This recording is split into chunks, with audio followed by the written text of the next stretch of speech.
year, and welcome back, men in rubber suits, to Geek Salad's Retro Movie Reviews for the Geek Salad Podcast. I'm Andy. And I'm Mike. And tonight, we are kicking off 2025 the only way we know how. Talk about Japanese people running away from a giant lizard.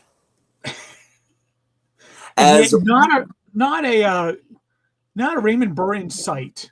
No. We are talking tonight, of course, about Godzilla, 1954. Now, Mike, correct me if I'm wrong. This is actually Shin Godzilla, correct?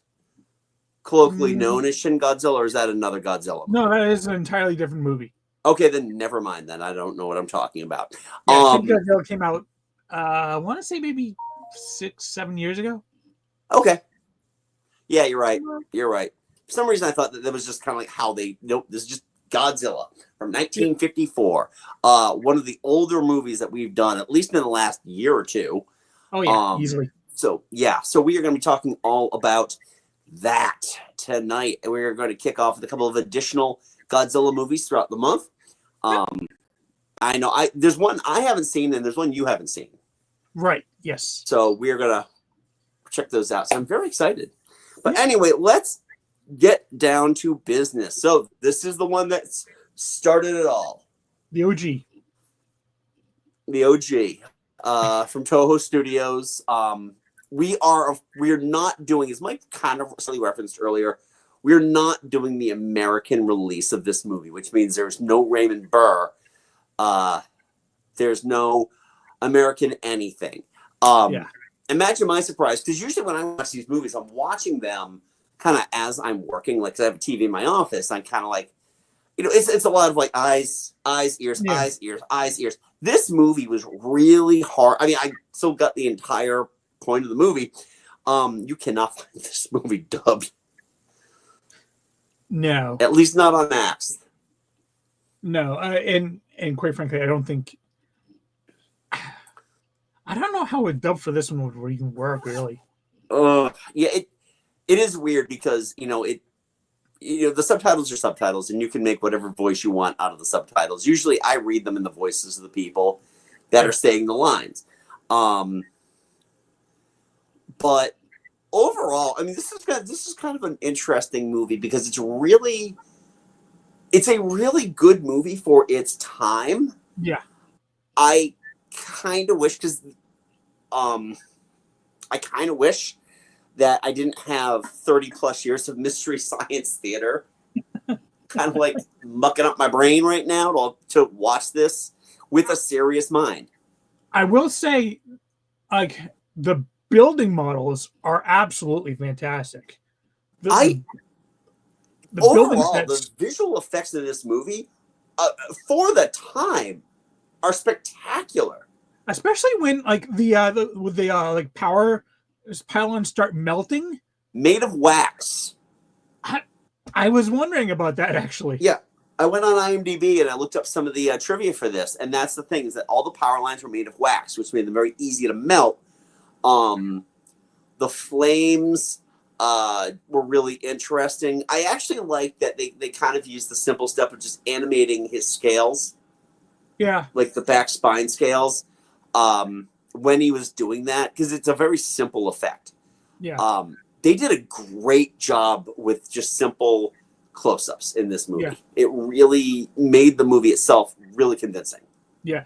For me, the only effects that was like are like when you had that like fire engine just going down this, and then I was like, that's clearly a toy with dolls on the side. There was a car, and now it was the same scene, and there was a car. I'm like, all right, well, they all can't be winners.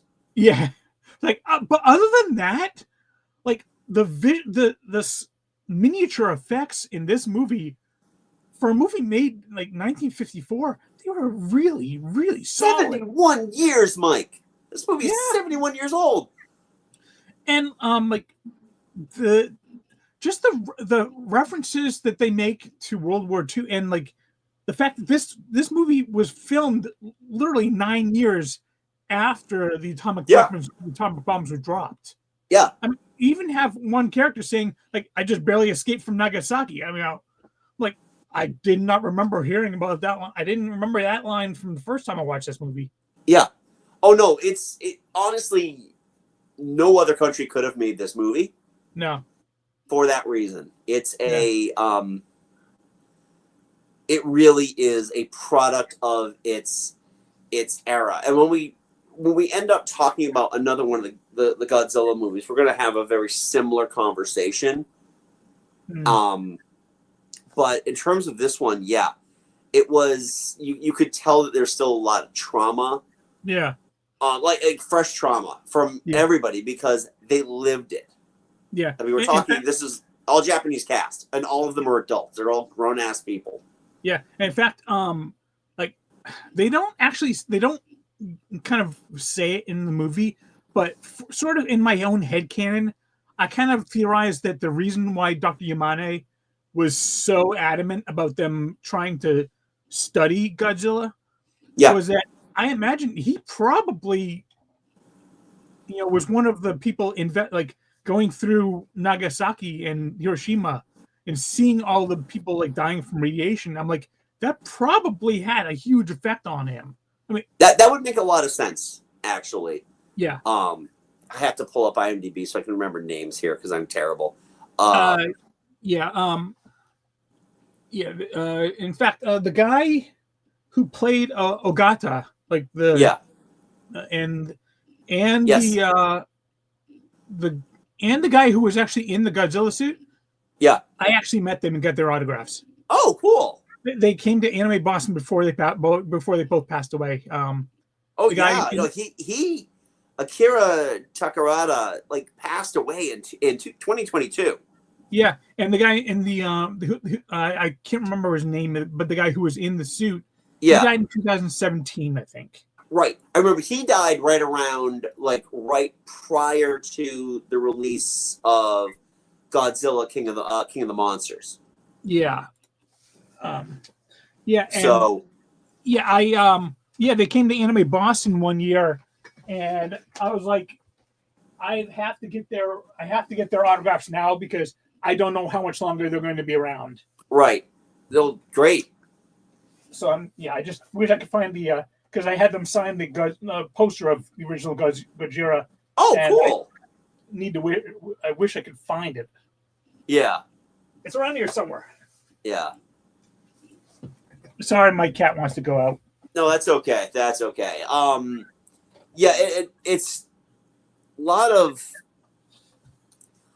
this. It's interesting how character driven this is, even though I kind of feel like they were being very repetitious in everything they were doing. It's like, okay, so we're just back to Serizawa's lab right now. Oh, Japanese Godzilla. You were late, Kurt.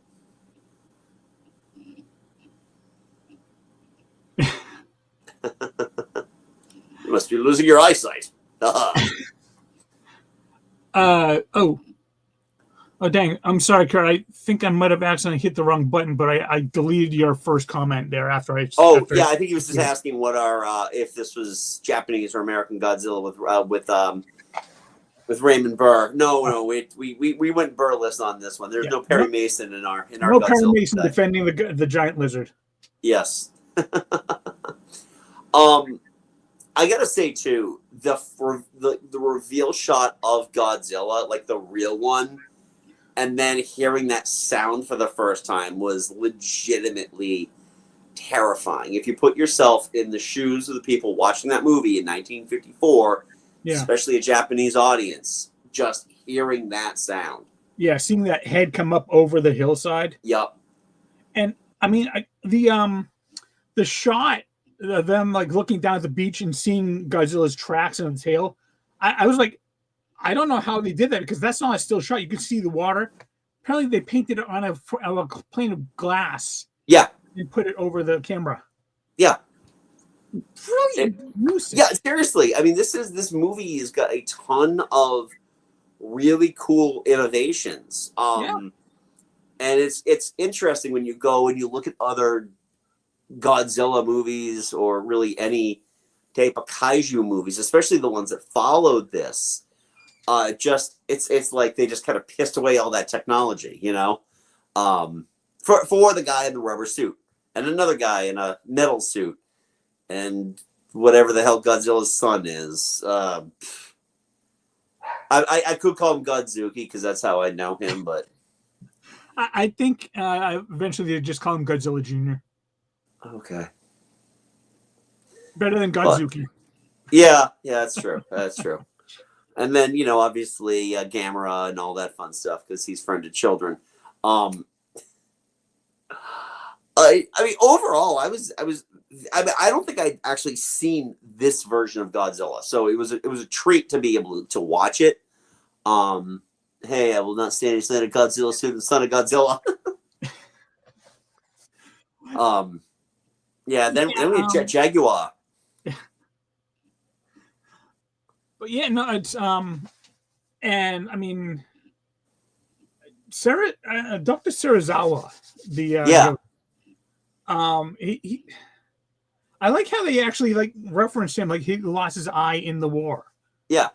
And so again, right, it's taking place right after, and right. Everyone except some of the kids were actually, speaking of the kids, like that in the hospital. Yeah. And the kid just, because her mother's dead right in front of her. Yeah.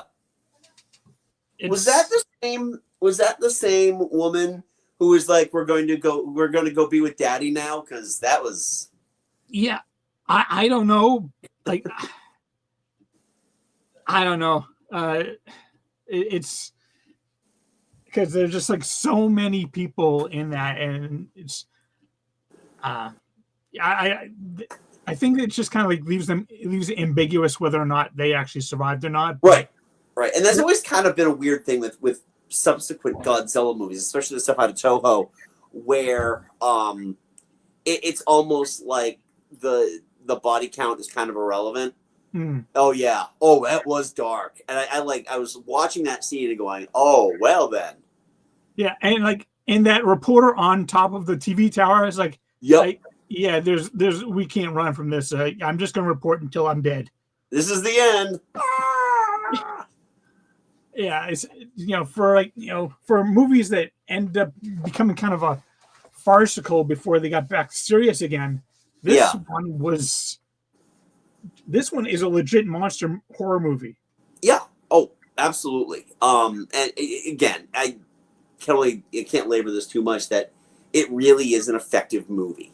Yeah. It works. Where it needs to work is where it worked. The score actually is quite good. Yeah. No, to get too far ahead of ourselves, Kurt. But yeah, I haven't seen -1 yet. Okay. But I will. Hint, hint. Yeah, it was my son's first Godzilla movie. Oh wow! He loved it. Nice. So yeah. It's really hard to because this movie is a tight and tidy 95 minutes long. Excellent. Yeah. That's kind of what I liked about it, is there's a very obviously it's actually had a fairly low budget. It's like $900,000 American, something like that. Yeah. But that made kind of like an efficiency in the pacing. They got right into it. First thing is that boat going down. Yeah, and you're legitimately shooting on 5 different. You've got 5 different scenes that you can choose from to shoot in. Yeah. Military base, house, laboratory, deck of a ship. Yeah. That's not a real boat. They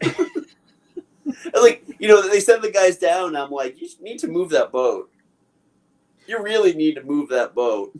Yeah, I was just thinking, if all of the oxygen under that boat was just destroyed, that boat would pretty much plummet right to the bottom. Yeah. Yes, it would. It's like the solar night. Stupid mind. Stupid. Yeah, Yeah, this again. This was a real treat for me. Thank you for recommending this one. Yeah. As our first watch, especially because we didn't have to deal with kind of Americanizing it. Yeah. No Godzilla 1998 for us. Oh God. We're saying goodnight for you, Kurt. Opening night. Same. To my utter and eternal shame. And I remember because I was all right. So Suncoast, we got all the toys for it about 2 weeks before the movie came out, and we were not allowed to put them out until the day after release day. I watch it with retractions. God intended, yes. So, but the thing is that we had a whole box of Godzilla toys that Steve and I broke open, and it was like, you've got to be kidding me. It's a giant iguana. It's a plus-size T-Rex. Yeah. That's what we got. We got a plus-size T-Rex. I don't think it even had the atomic breath, did it? I don't remember if it... I mean, it's been... I don't recall it ever using atomic breath. I do remember a shot where one of the characters is down and he just reached down and roars at him and just dead fish go flopping out but nothing. Oh yeah. And I mean, then it was the second Clinton administration last time I watched this movie. So oh, it did? No. Yeah. Kind of did. It had fire. Oh, okay. I mean, see, I just keep going back to the old Shogun Warriors Godzilla. I don't know if you ever saw that. So there were a series of toys. Yeah. What's that? I know Shogun Warriors. I don't remember. Okay. So the same line of toys that did the Shogun Warriors also did a Godzilla. And Godzilla had a fist that you could hit a button and it would fly off because just like the movies. But he also... Are we talking Godzilla or Jet Jaguar?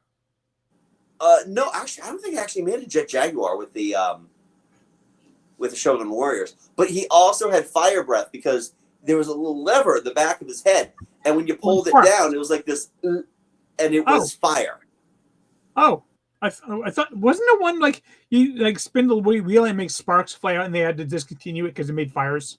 I'm sure that was something. It wasn't this one. Now I got to go look these up. Shogun Warrior toys. You would have Jaguar. That those lyrics did not translate well to Japanese. All right. He's basically good-hearted, but he wants to smack this kid's head against a rock. All right. I'm going to... I don't know if I can find if this is going to help you out or not, but let's just try to see if I can find a decent... Yeah, screw it. I'll just look up Shogun Warriors later. I mean, these things were enormous. I want to say they were 14 inches. Wow. Yeah. And a lot of the characters from Force 5, a lot of the robots, the Americanized Force 5 were using them. So Grandizer was one of them. Oh, okay. Paladin, I think, was another. All right. Force I'm going to go down Paladin, the rabbit hole later on. So yeah, Paladin I don't know so well. Okay, Force 5 I remember. Okay, yeah, Force 5. The 5 different stories that one on Monday, one on Tuesday. Yeah. Yeah. But some of those were actually Shogun Warriors. Oh, nice. So, but getting back to Godzilla 1954, yeah, I really enjoyed this one. Might be tough to get the boy to watch, just because you have to do a lot of reading, and yeah. Yeah, how is he with black and white? Neither of my kids are great with black and white. And this is a dark black and white, too. Yeah, you kind of have to be because it's when you got the giant... if you have him in the barrel light, you're that is a rubber suit. Yeah. Oh, yeah. Oh, there were absolutely shots where it was or it was a toy. There were times when they're just showing the top of a... Yeah. Okay. the planes. A lot of the vehicles looked like toys because they were. Yeah. They were. But, you know, I think that the movie was good enough to kind of get us to just, you know, forget about it. It wasn't full suspension of disbelief because it's like toy. But still had a good time with it. Yeah. Overall, I enjoyed this one. And I don't want to call it Mystery Science Theater Black and White either because that will just set the kids off on their own little riff session. I just sometimes just don't want that. Yeah. This movie, I don't think you'd want to MST3K this one because it's too serious almost. Right. There are plenty of Godzilla movies you could do that with. Yeah. But anyway, I don't know. You got anything else to say about Godzilla? Only that it's a good thing we watched this one because it directly ties into the one we're doing next week. Do you want to reveal what that movie is? Oh. Yeah. Well, yeah. The next one is probably my favorite Godzilla movie that I've ever seen. And it was the last of the Heiwa series of Godzilla movies, Godzilla versus Destroyer. Oh, nice. Destroyer! Yeah, it is actually spelled Y-A-H. Yeah, I saw that when I was looking at the list. So well, yeah, no, that directly ties into. In fact, the woman that played Emiko, she actually makes her final film appearance in Godzilla vs. Destroyer, playing the same character. Destroyer came out in 95, right? Yes. Okay, yes. Makes sense. She died in 98, so yeah. So yeah, this was her final film appearance. Cool. Well, I am looking forward to that, especially because it would be. Is she playing the same character? Because I really am interested in seeing how they keep explaining. You know, we just saw his corpse floating down the bottom. Well, I mean, Dr. Yamada says it at the very end. It's like, you know, if they keep messing around with nuclear weapons, it's just going to wake another one up. Guess what? They woke another one up. When will we learn? Crush. Why don't they look?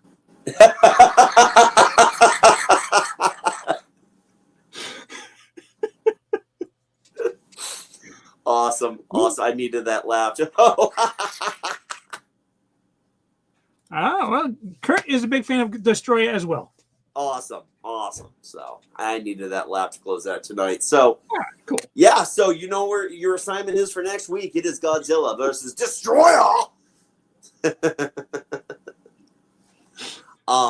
But hey, folks, thank you for coming. If you like what you saw here, give this video a thumbs up, hit subscribe. If you haven't done so already, please. I don't want to insist upon myself, but come on, let's get those numbers up. If you want to leave a review on Apple. Why? Because we host a podcast that shows up on Apple, and it's really the only rating that matters, apparently.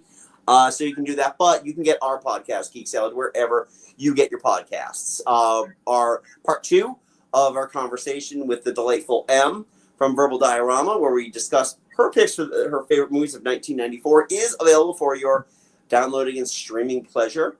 You can also check out the rest of our archives here on YouTube, which actually includes the audio to our shows. So you got plenty of audio to listen to. If you are a YouTube Music subscriber or YouTube Premium subscriber, you can actually do that ad-free without actually having to watch a video, which is also kind of cool. We're not the most visually stimulating of episodes, so you just need to listen to us. So you can check that out. We are also on the socials. We are at Facebook at Geek Salad Podcast and on Blue Sky, Twitter, and Threads at Geek Salad Radio. Make sure that you are following us on Blue Sky. Let's get our subscriber count up, folks, because I am tired of having engagement that is pretty much, hi, I'm an account manager for a crypto company. Can you give me money? No. Money. It's crypto. It's like if money thought it was cool. Yeah, crypto is basically what was it? The Itchy and Scratchy Bucks? Yes. Oh yes. It's Itchy and Scratchy Bucks. It's actually I was listening to the Dollop today. It's Beanie Babies. Ooh, Crypto is now what people thought the value of Beanie Babies. Like you could trade those for currency. I bought so many; they're going to be worth millions. Oh, God. Yeah, they're not. The episode's hysterical. I mean, there's tons of different documentaries you can watch too on the Beanie Baby craze and how much money people sunk into that. What a creep Ty, what's his name is because he's still alive. But yeah, so there's that. So check us out again. Let's get that that Blue Sky follower count up, folks. If you're following us on Twitter, I'm still on Twitter just to keep the handle at this point, so we can keep my domain. And I'm still advertising the show on Twitter. That is really the only engagement I'm doing on Twitter, right? Like active engagement I'm doing on Twitter right now. So please follow us on Blue Sky at Geek Salad Radio. Very easy to find. You'll find our fun little Funko faces there. And I think that's about it. So until next time, I'm Andy. I'm Mike. Go forth. That'd be nerdful. We'll talk to you later. Bye-bye.